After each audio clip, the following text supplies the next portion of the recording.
Assalamualaikum warahmatullahi wabarakatuh. Shalom, Om Swastiastu, Namo Buddhaya, salam kebajikan, dan salam sejahtera bagi kita semua. Halo teman-teman semua, perkenalkan nama saya Ginda Sheila Duanggraini. Saya selaku moderator dari kelompok 4. Di sini, saya bersama teman-teman saya akan menjelaskan sedikit tentang materi kewarganegaraan. Nah, seperti yang saya bilang tadi, saya di sini tidak sendirian. Saya bersama 3 teman saya. Yang pertama ada Furqan Dwi Fatoni, yang kedua ada Indra Nur Hasanuddin, dan yang ketiga ada Mahesa Aditya. Nah, saya akan memberitahu apa sih konteks yang akan kita bahas. Yang pertama itu, kita akan membahas tentang pendidikan kewarganegaraan pada pasal 37 ayat 1 serta pengemukaan oleh para ahli. Yang kedua ada Pancasila sebagai dasar filsafat negara.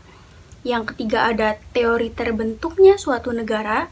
Dan yang keempat itu ada HAM atau Hak Asasi Manusia. Nah, sekarang kita langsung saja ke materinya. Yang pertama itu ada pendidikan kewarganegaraan. Pada pasal 37 ayat 1, pendidikan kewarganegaraan pada dasarnya merupakan pendidikan kebangsaan atau pendidikan karakter bangsa. Semua keharusan menuntut perlunya penghayatan terhadap pendidikan kewarganegaraan sebagai suatu konsep keilmuan, instrumentasi, dan praksis pendidikan yang utuh. Nah, para ahli juga berpendapat bahwa Muhammad pada tahun 2011, Zainul 2011, Kailan 2004, Endang 2009, mereka menyatakan bahwa tujuan akhir dari pendidikan adalah membentuk warga negara yang baik, yaitu warga negara yang tahu hak dan kewajibannya serta bertanggung jawab. Nah, yang selanjutnya itu ada Pancasila sebagai dasar filsafat negara terbagi menjadi 2. Yang pertama itu, filsafat sebagai jenis pengetahuan ilmu, konsep pemikiran-pemikiran daripada filsafat pada zaman dahulu yang lazimnya merupakan suatu aliran atau sistem filsafat tertentu. Misalnya rasionalisme, materialisme, pragmatisme, dan lain sebagainya.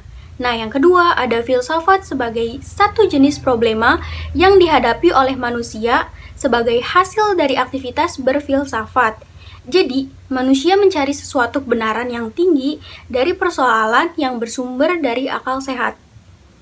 Teori hukum alam, terjadinya negara sesuatu yang alamiah. Negara terjadi secara alamiah bersumber dari manusia sebagai makhluk sosial yang memiliki kecenderungan berkumpul dan saling berhubungan untuk mencapai kehidupan.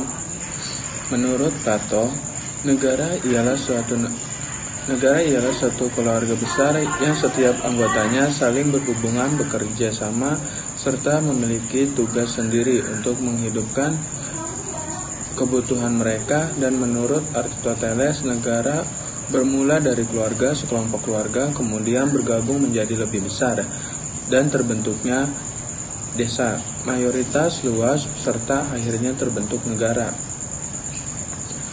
Teori ketuhanan.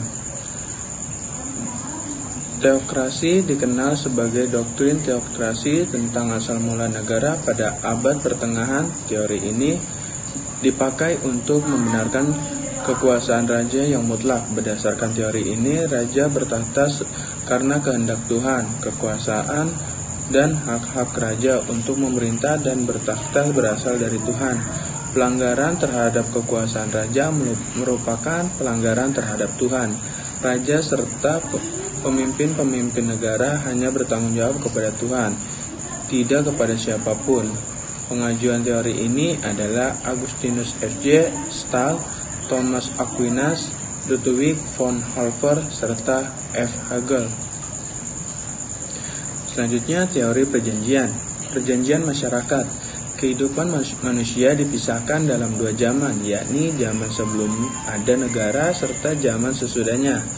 Keadaan tidak bernegara atau pranegara disebut keadaan alamiah. Individu hidup tanpa organisasi serta pemimpin, tanpa hukum dan tanpa negara serta pemerintah yang mengatur hidup mereka. Negara berdaulat merupakan tujuan hidup sehingga dapat melindungi serta menjamin kehidupan mereka. Perjanjian ini disebut perjanjian masyarakat dan atau kontrak sosial. Pelopor teori perjanjian ini adalah Plato, Aristoteles, Thomas Hobbes, John Locke, dan J.J. Rousseau. Selanjutnya, teori kekuasaan atau kekuatan. Teori ini berpendapat bahwa negara timbul karena orang-orang kuat menaklukkan orang-orang lemah. Untuk dapat menguasai orang-orang lemah, maka didirikan organisasi yaitu negara. Teori ini dikemukakan oleh Karl Marx, Friedrich Engels, Orlov Zaleski, dan F. Oppenheimer, dan Leon Duquesne. Sekarang itu about materi. Menurut Endang 2009, Dasim 2008, Miriam 2008, Muhammad 2011 menyatakan dalam rangka menjamin aktivitas kehidupan rakyatnya. Suatu negara harus memiliki wilayah. Wilayah yang ditempati oleh rakyat suatu negara haruslah didiami dan dikelola secara berkesinambungan dan memiliki batas-batas yang jelas agar dapat memperoleh legalitas atau pengakuan sebagai wilayah negara. Selanjutnya itu ada konstitusi. Konstitusi dalam negara adalah sebuah norma sistem politik dan hukum bentuk pada pemerintahan. Negara biasanya dikodifikasikan sebagai dokumen tertulis. Konstitusi pada umumnya bersifat kodifikasi, yaitu sebuah dokumen yang berisi aturan-aturan untuk menjalankan suatu organisasi pemerintahan negara. Hak asasi manusia. Apa sih yang dimaksud dengan hak asasi manusia? Hak yang melekat pada diri setiap manusia sejak lahir yang berlaku seumur hidup, tidak dapat diganggu-gugat oleh siapapun, dan berlaku secara universal. Lahirnya HAM dimulai dengan lahirnya Magna Carta yang mencetuskan pada tanggal 15 Juni 1215, memenangkan bahwa raja yang semula memiliki kekuasaan menjadi batas kekuasaan dan mulai dapat diminta pertanggungjawaban di muka hukum. Selanjutnya ada negara hukum. Apa sih negara hukum? Negara yang memberikan perlindungan hukum bagi warga negara berdasarkan asas keadilan.